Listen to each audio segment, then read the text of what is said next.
నమస్కారం అండి అందరికీ. Welcome to my YouTube channel Shri Manju spiritual.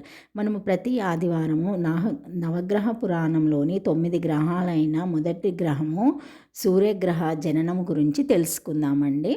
ఆశ్రమ సమీపంలోని సుందర ప్రాంతంలో అదితి తపస్సు ప్రారంభించింది. పచ్చని పరిసరంలో ప్రశాంత వాతావరణంలో పూర్వాభిముఖంగా కూర్చున్న అదితి ఆచిరకారంలో తాను కూడా ఆ ప్రకృతిలో భాగంగా లీనమైపోయింది. అసామాన్యమైన ఏకాగ్రత ఆమెను వరించింది. ప్రణవపూర్వకంగా శ్రీ మహావిష్ణువు నామము ఆమె హృదయంలో నినాదిస్తుంది. ఆమె ధ్యాననిష్ట నిత్య ధ్యానంతో గడిపే కశ్యప ప్రజాపతిని అబ్బురపరుస్తుంది.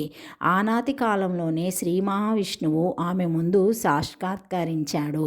అసంకల్పితంగా అదితి కళ్ళు విచ్చుకున్నాయి. పరమాత్మ వచ్చావా?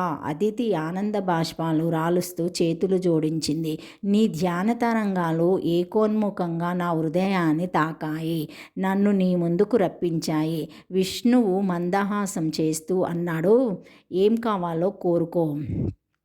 ఈ దీనురాలి కోరిక నీకు తెలియదా స్వామి? అదితి కంఠంలో భావవేశం తొణికింది. తెలుసు, భక్తుల కోరికలను వాళ్ళ వాకులలో వినడం నాకు ఇష్టం. అడుగు అదితి.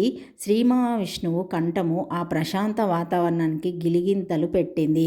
ఈర్ష్య ద్వేషాలు లేనివాడు, సర్వుల పట్ల సమదృష్టి కలిగినవాడు, లోకాహితం కోరేవాడు అయిన పుత్రుని ప్రసాదించు తండ్రి అదితి వినయంతో అడిగింది.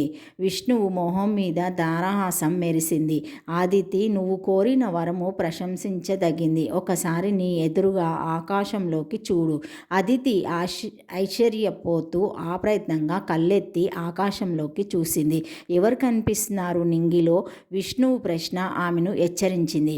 సూర్యభగవానుడు. స్వామి. అదితి సమాధానమిచ్చింది. ఇప్పుడు నీ ఎదురుగా ఉన్న పూల మొక్కను, ముళ్ళ పొదను చూడు. విష్ణువు చిన్నగా నవ్వాడు.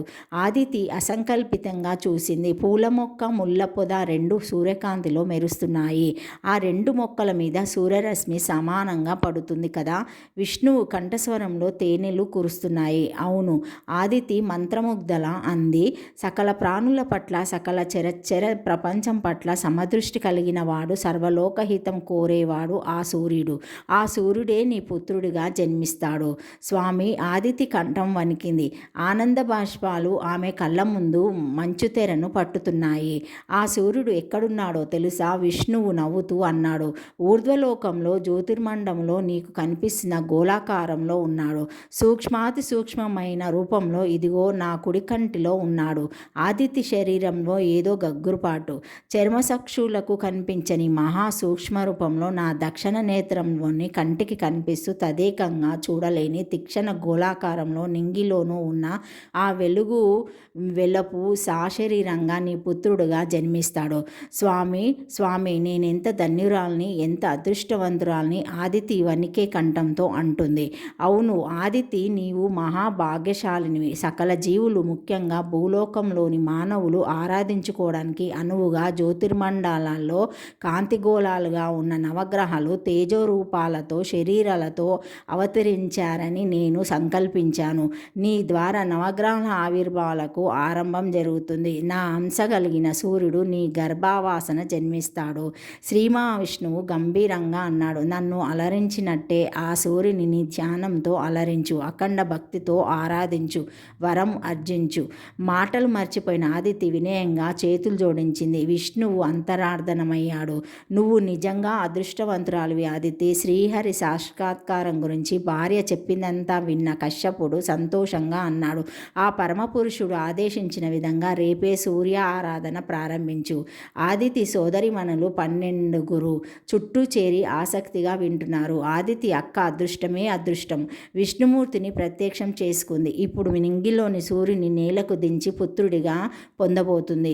వినత మెప్పుగా అంది. దీతి ఎగతాళిగా నవ్వింది. సంతానం కోసం అందాయతన ఎందుకు వినత?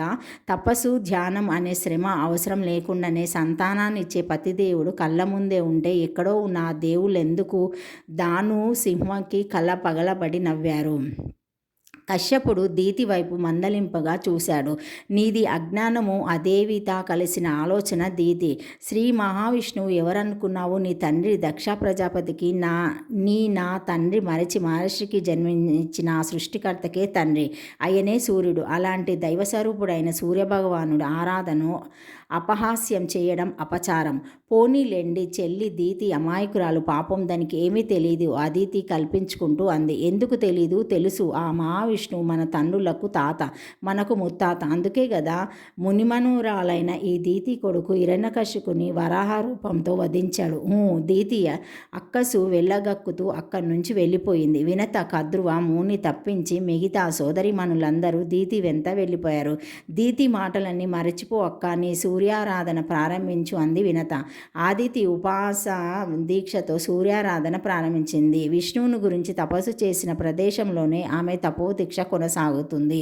రోజులు గడుస్తున్న ఏకాగ్రతలో మునిగిపోయిన ఆదితి తాను ఉన్న స్థలాన్ని, జరుగుతున్న కాలాన్ని, ఆకలి తప్పులని, చివరికి తన ఉనికిని పూర్తిగా మర్చిపోయింది. ఆమె శరీరంలోని ప్రతి అణువు సూర్యాధ్యానం చేస్తుంది. తన చుట్టూ ఉన్నది వెలుగో చీకటో కూడా తెలుసుకోలేని ఒక దివ్యమైన అవస్థలోకి ప్రవేశించిందామె. అమ్మ ఏదో అంతరారము నుంచి వినవస్తున్నట్టు ఆదితి చెవులకు లీలగా వినిపించిన పిలుపు. ఆ పిలుపులోని మాధుర్యం ఆదితి నిమలత నేత్రాలు విచ్చుకునేలా చేసింది.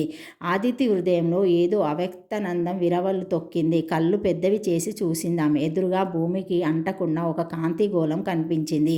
ఆ కాంతిగోళం లీలగా స్పందిస్తుంది. కనిపించని కదలిక అది. ఎవరు? ఆదితి కంఠం వణికింది. నేనే సూర్యుని మౌన భాషతో పిలుచువగా వచ్చాను. కాంతిగోళం నుంచి స్పష్టంగా వినిపించింది సూర్యుడి కంఠం. తండ్రి ఆనందోద్రేకంతో ఆదితి కంఠం సన్నగా వణికింది. గగ్గురుపాటుతో ఆమె లత లాంటి శరీరం వణికింది. వచ్చావా తండ్రి? ఆదితి అంది పరవశంతో. నాకు తల్లి కావాలనుకున్నావుగా, అందుకే వచ్చాను. నీ గర్భావాసన విశ్రాంతి తీసుకొని నీ బిడ్డగా జన్మించి నీ ఒడిలో ఆడుకుంటాను. సూర్యుడి మాటలోని మధురిమ అదితిని ఉక్కిరిబిక్కిరి చేస్తుంది. Thank you for watching my video. Please like, share, comment, subscribe to my channel. మరిన్ని వీడియోస్తో మళ్ళీ కలుస్తానండి. దీని కంటిన్యూషన్ నెక్స్ట్ వీడియోలో ఉంటుందండి. తప్పకుండా చూడగలరు. Thank you.